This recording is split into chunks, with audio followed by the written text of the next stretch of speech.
Assalamualaikum dan salam Sarawakku sayang, bersama saya Nur Iqmal Hamjani. Tumpuan berita.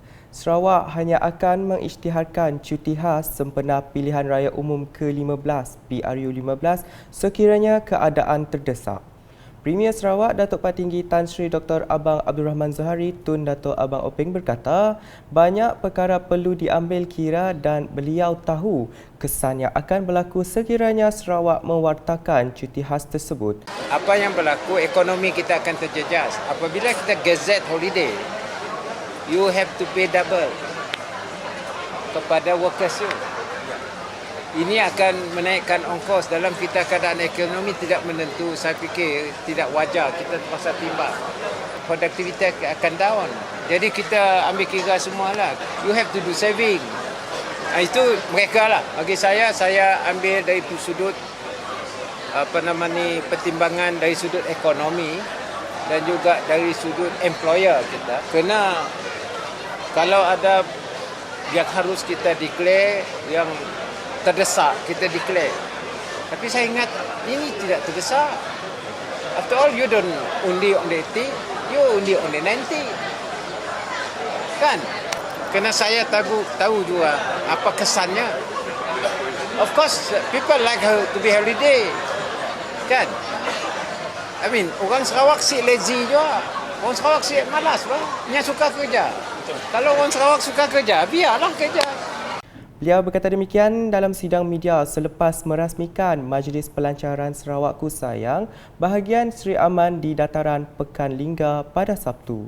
Beliau diminta mengulas mengenai tindakan Kerajaan Negeri Pulau Pinang, Selangor, Negeri Sembilan dan Melaka yang telah mengumumkan cuti sehari sebelum hari mengundi iaitu pada 18 November nanti.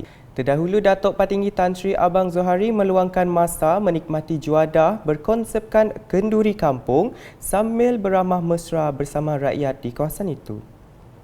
Seterusnya, Kerajaan Sarawak akan terus memperjuangkan hak Sarawak seperti yang termaktub dalam Perlembagaan dan Perjanjian Malaysia 1963 MA63.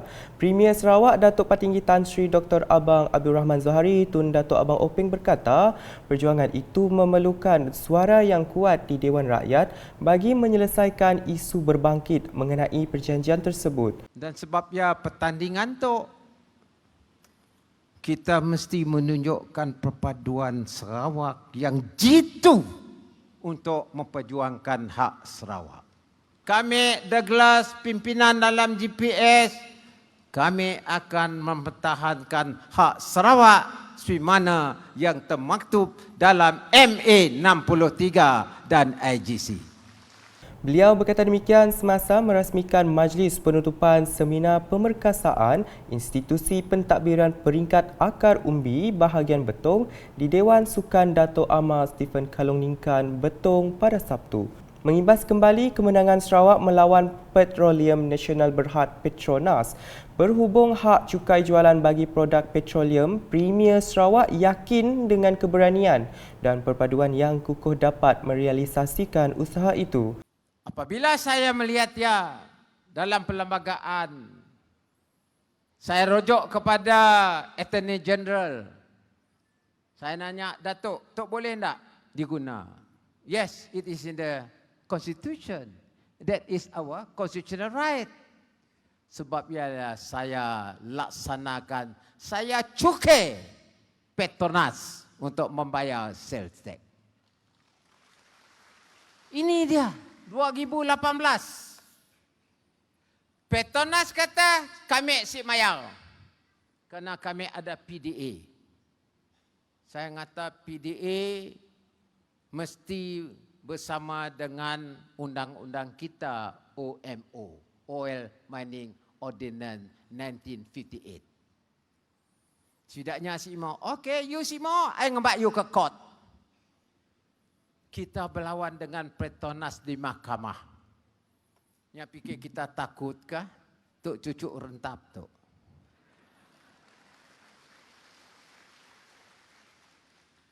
Dan kita bawa ke mahkamah. Akhirnya mahkamah membuat keputusan Sarawak ada hak untuk melaksanakan cukai jualan. kita menang. Sebab ialah dari tahun yate hingga tahun lepas kita telah mengutip 10 bilion ringgit tambahan pendapatan. Tambah beliau lagi, kerajaan Sarawak bukan sahaja mengetepikan kepentingan peribadi, sebaliknya mengutamakan rakyat dan hak Sarawak khususnya. Oleh itu, beliau menyeru semua rakyat agar terus memberi mandat kepada GPS untuk memenangi 31 kerusi parlimen dalam pilihan raya umum ke-15 PRU 15 kelak. Berucap dalam majlis yang sama, Dato' Amar Douglas Uga Embas berkata keharmonian dan kedamaian yang dinikmati kini adalah hasil sikap toleransi dan semangat saling mempercayai dalam kalangan rakyat pelbagai kaum budaya dan agama di Sarawak. Jelasnya di bawah kepimpinan Premier Sarawak, Datuk Patinggi Tan Sri Dr. Abang Abdul Rahman Zohari Tun Datuk Abang Openg terbukti dalam mengukuhkan perpaduan dan keamanan rakyat di negeri ini. Sehubungan itu, Dato' Amar Douglas mengingatkan orang ramai agar tidak terpedaya dengan kata-kata yang cuba mematahkan hubungan serta menjejaskan perpaduan hingga menimbulkan isu perkauman. Malangnya, sekarang kita sibuk berkempen, ada pihak yang tidak bertanggungjawab menggunakan isu perkauman untuk memecah belahkan kita.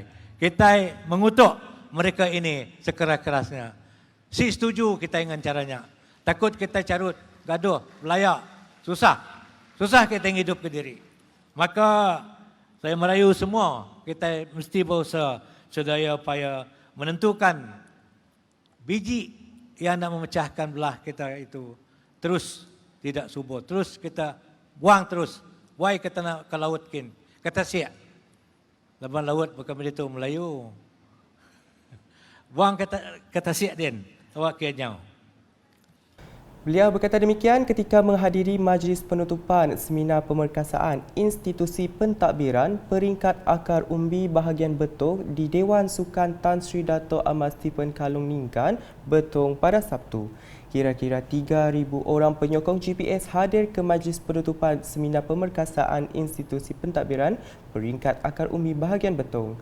Dalam pada itu, Dato' Amar Douglas Uga turut menjelaskan kejayaan Premier Sarawak melaksanakan 120 inisiatif di Sarawak adalah untuk kesejahteraan hidup rakyat serta meningkatkan pembangunan di Sarawak. Yang pertama, beliau menghasilkan plan Post-COVID Development Strategy 2030.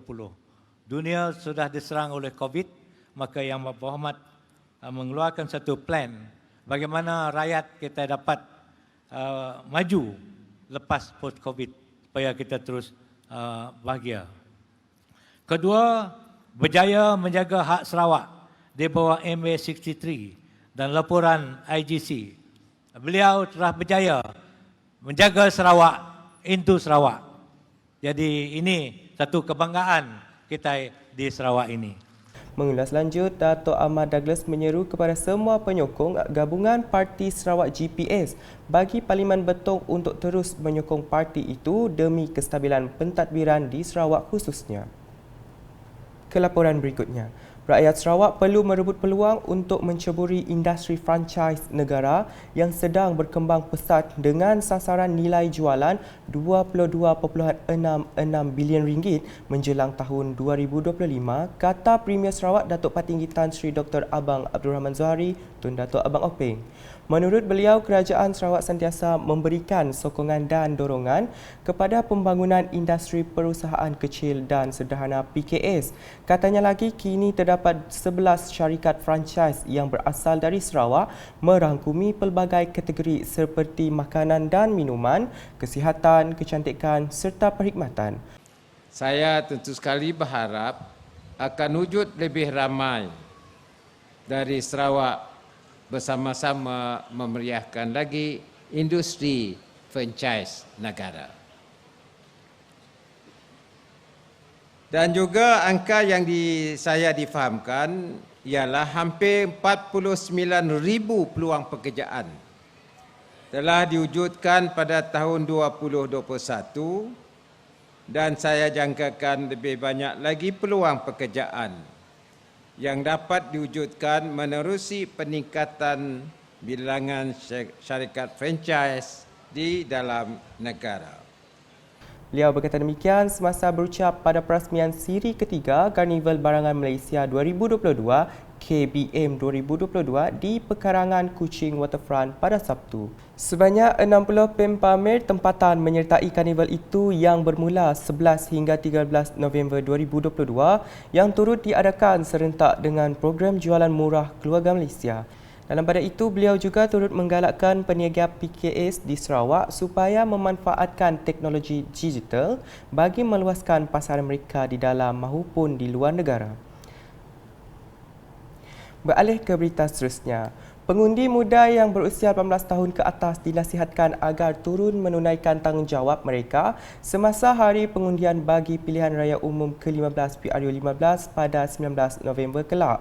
Menteri Belia dan Sukan dan Pembangunan Usahawan Sarawak, Datuk Seri Abdul Karim Rahman Hamzah berkata, ini penting supaya hak undi 18 tidak dipersia-siakan dalam PRU15. Jelasnya ada dalam kalangan mereka tidak menyedari pendaftaran secara automatik.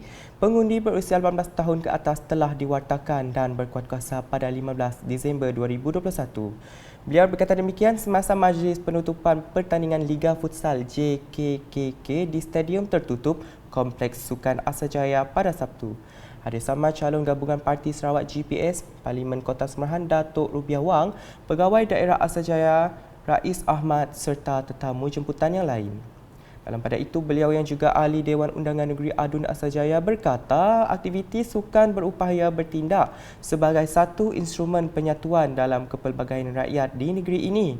Katanya melalui sukan juga hubungan silaturahim dan persahabatan dapat dipupuk khususnya melibatkan penduduk di kawasan Dun Asajaya. Selanjutnya, masyarakat di Parlimen Sibuti khususnya di Sepupuk ini digesa terus mengekalkan perpaduan dan muafakat yang sudah terjalin sejak sekian lama.